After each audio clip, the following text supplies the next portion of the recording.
नमस्कार।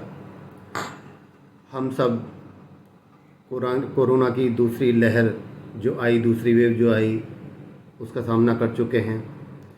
पहली खतरनाक थी, दूसरी उससे ज़्यादा खतरनाक थी और अब संभावनाएं जताई जा रही हैं कि तीसरी वेव भी हमारे समक्ष आने को तैयार है।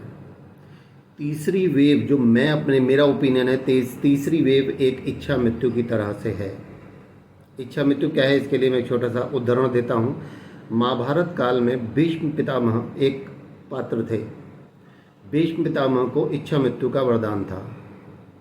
क्या था ये कि जब तक भीष्म पितामह नहीं चाहेंगे उनका निधन नहीं हो सकता, उनको मृत्यु प्राप्त नहीं हो सकती। इच्छा, उनकी इच्छा पर डिपेंड थी उनकी मृत्यु। इसी तरह से ये जो तीसरी वेव है ना, ये हमारी इच्छा पर निर्भर करती है। अगर हम चाहेंगे तो वो आएगी और अगर हम नहीं चाहेंगे तो नहीं आएगी। इसका मतलब क्या है? इसका मतलब ये है कि हम जैसे ही ये दूसरी वेव खत्म हुई और हमारे को जो छूट मिलनी शुरू हुई, जो रियायतें शासन और प्रशासन की तरफ से मिलनी शुरू हुई, हम पागल हो गए। हमें ऐसे लगा जैसे कि हमारे को बहुत ज़बरदस्त बंदिशों में रखा गया था और अब वो बंदिशें खुली हैं, तो अब हम पूरी तरीके से, होता है ना, छोटे बच्चे जब स्कूल में जाते हैं और वहाँ पर पूरा अपना स्कूल का टाइम जब ओवर होता है और फाइनल राउंड जो बेल रिंग होती है, तो उसके बाद में वो बच्चा कैसे छूट के निकलता है, उसी तरीके से हम लोग उस बच्चे की तरीके से, इस तरीके से छूट के निकले हैं, पगला गए हैं। जैसे कि जल्दी से घूम घाम लो, उसके बाद में दोबारा से लॉकडाउन लग जाना है। हाँ, लग जाएगा अगर आप इस तरीके की हरकतें करेंगे तो डेफिनेटली लगेगा। अदरवाइज़ अगर आप थोड़ा सा संभल के चलेंगे तो ये तीसरी वेव की संभावनाएं हैं। आप संभल के चलिए, कुछ नहीं होने वाला है।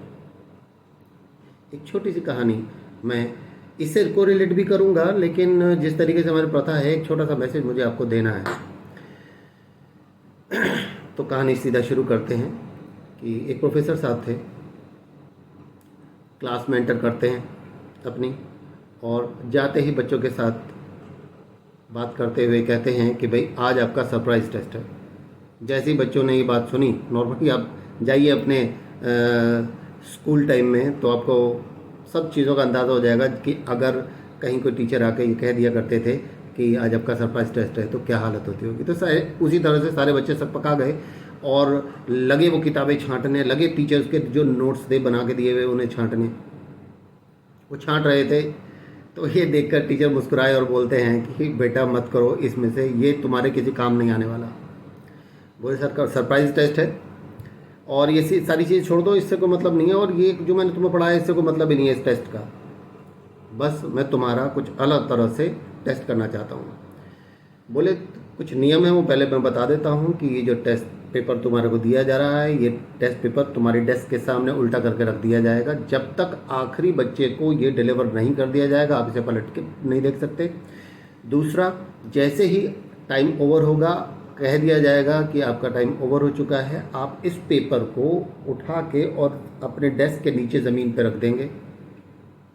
तीसरा, इस टेस्ट के लिए आपको 10 मिनट का समय दिया जाएगा। समझ गए बच्चों? बच्चे बोले हाँ सर समझ गए। अब इतना कहते ही जो प्रोफेसर साहब थे वो उनसे कहते हैं कि ठीक है, पेपर पलट लीजिए और आपका समय प्रारंभ होता है, आप योर टाइम स्टार्ट नाउ। बच्चों ने जैसे पेपर पलटा तो देखते क्या है कि एक सफ़ेद पेपर था, उस पर एक छोटी सी काले रंग की बिंदु थी। वो देख के हैरान हो गए, भाई ये क्या, कैसे। उन्होंने टीचर की तरफ एक प्रश्न भरी निगाह से देखा तो टीचर्स मुस्कुराए, बोले कि उत्तर दो जल्दी, समय सब प्रारंभ हो गया, आपका समय शुरू हो गया है। अब बच्चे क्या करते, पेपर तो टेस्ट तो देना था, आंसर उसका लिखना ही लिखना था, तो जो जिसको समझ में आया वो अपना लिखना शुरू कर दिया। लिख रहे हैं, लेकिन वही समझ में नहीं आ रहा क्या करें, लेकिन जो भी समझ में आ रहा वो उस तरीके से लिख रहे हैं। अब क्या हुआ, 10 मिनट का समय हुआ तो सर क्या कहते हैं, टाइम ओवर। जैसे ही सर ने बोला टाइम ओवर, हर बच्चे ने अपना वो कागज़ जो था वो नीचे रख दिया।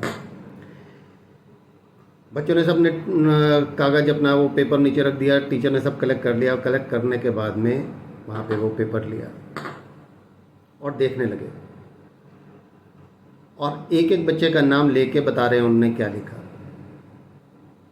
मान लेते हैं क्लास में 30 बच्चे थे, तो 30 के 30 बच्चे जो थे वहाँ पर, वो टीचर बोले कि भाई, जो प्रोफेसर साहब थे बोले कि भाई मैं तुम्हारा यही एक टेस्ट करना चाहता था कि तुम क्या देखते हो, किसी चीज़ को देखने का तुम्हारा दृष्टिकोण क्या है, नज़रिया क्या है। बस मैं इसे ही चेक करना चाहता था। बोले हर बच्चे ने एक एक करके उन्होंने सबके डिस्कस किया ना सबको पेपर कि किसने क्या लिखा है। तो वहाँ बोले कि भाई हर बच्चे ने उस एक छोटे से काले बिंदु को डिस्क्राइब करने का प्रयास किया, लेकिन वो जो इस मात्र 1% था इस पूरे पेपर पर, एक बिंदु, वो जो 99% पेपर वाइट था उसके बारे में किसी ने डिस्कस नहीं किया, एक शब्द तक नहीं लिखा। बच्चे सोच में पड़ गए, हाँ हमने तो ऐसे ही किया।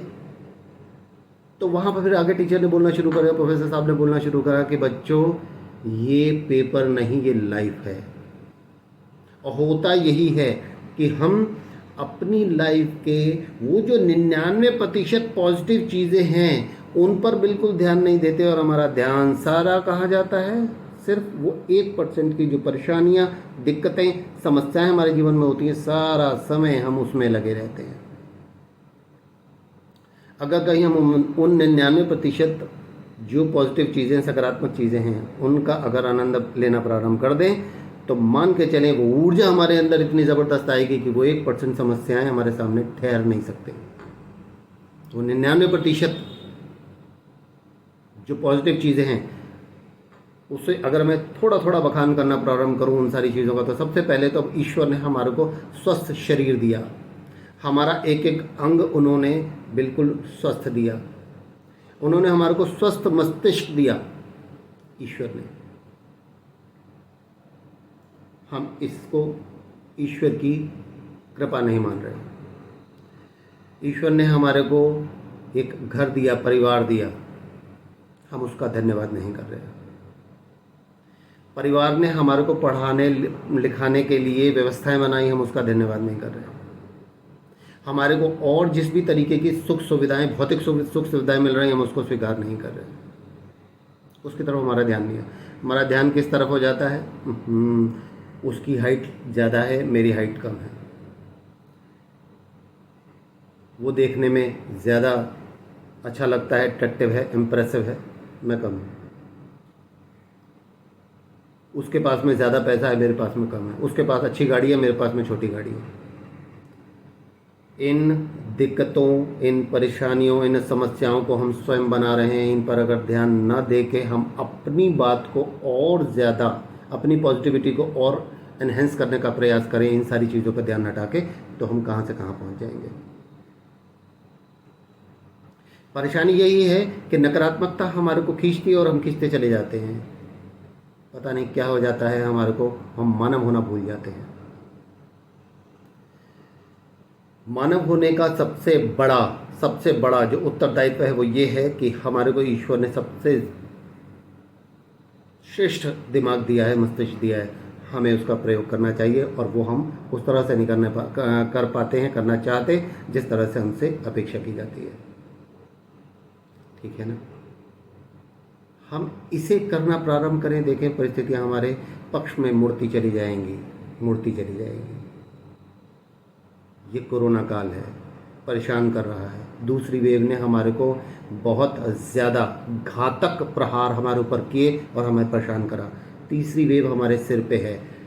हम अगर उस दूसरी वेव से भी सीख नहीं लेंगे तो तीसरी वेव दूसरी से भी घातक सिद्ध होने वाली है।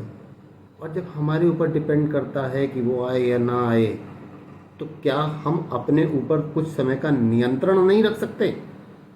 क्या हम कुछ और समय प्रिवेंटिव एक्शन नहीं ले सकते? क्या कुछ और समय हम घर पे नहीं रुक सकते?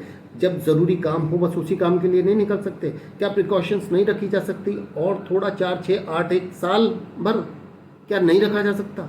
सब कुछ हो सकता है। बस क्या है, एक छोटा सा संकल्प लेना है। क्या है, थोड़ा सा नियंत्रण करना है। क्या है कि अपनी बात पर कायम रहना है। नमस्कार, मैं हूं जोगिंदर सिंह और बहुत बहुत स्वागत करता हूं आपका अपने इस channel Joginder Singh lens to better vision में। आज ये कोरोना काल चल रहा है, गया नहीं है। जो हमने अच्छी अच्छी बातें सीखी, जिन अच्छी अच्छी बातों पर हमने काम किया, हम उसे ना छोड़ें। बस 1 वर्ष और इस तरफ हम लगा दें। अपना ख्याल रखें, अपनों का ख्याल रखें, हमारे समाज का अपने आप ख्याल हो जाएगा, हमारा समाज अपने आप संभल जाएगा। हमारे छोटे से प्रयास से हमारा समाज संभलेगा तो हमारा देश संभलेगा। बस इतनी सी विनंती है कि थोड़ा ध्यान रखें, ज़रूरत ना हो तो बाहर ना निकलें और खुद भी अपना ध्यान रखें और दूसरों को भी उसी तरह से हर चीज़ पर अमल करने का दबाव बनाएं। यही हमारी नैतिक जिम्मेदारी है और यही इस समय राष्ट्र के लिए हमारा कर्तव्य भी है। फिर ऐसी ही एक वीडियो के साथ भेंट करेंगे आपसे। तब तक के लिए नमस्कार। भारत माता की जय। जय हिंद।